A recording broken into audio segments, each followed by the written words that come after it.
Bonjour à toutes et à tous. Transfert aux locataires de la charge de la taxe foncière, contenu de la lettre de licenciement d'un salarié inapte et crédit d'impôt transition énergétique, ce sont les titres du JT de ce vendredi 3 juillet.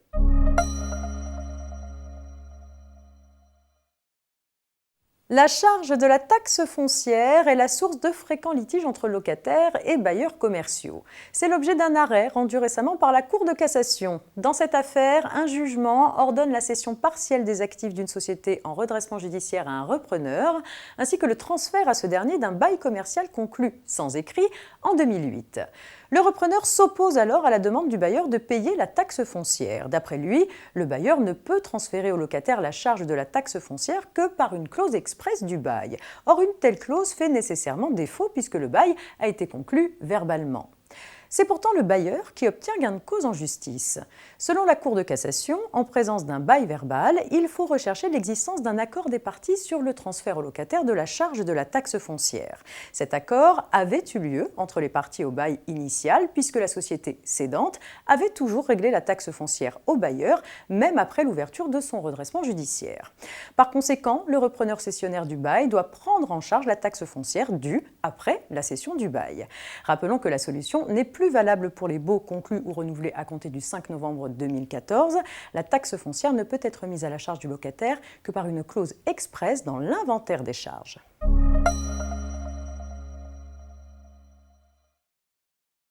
On s'intéresse maintenant au contenu de la lettre de licenciement d'un salarié inapte.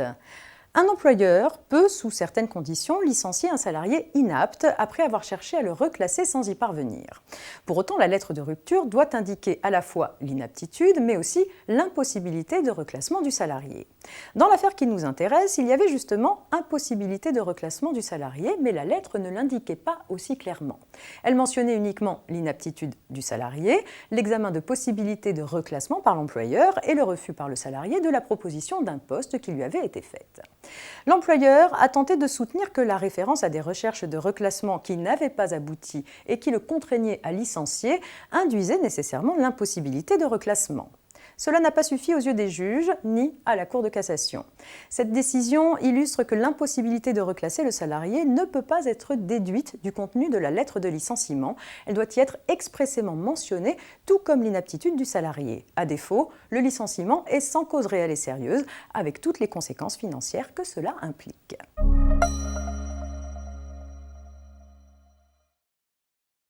Des précisions relatives au crédit d'impôt transition énergétique pour terminer. Les propriétaires qui engagent en 2020 certaines dépenses de travaux dans leur habitation principale peuvent bénéficier du crédit d'impôt transition énergétique ou CITE, à condition de ne pas dépasser un seuil de ressources.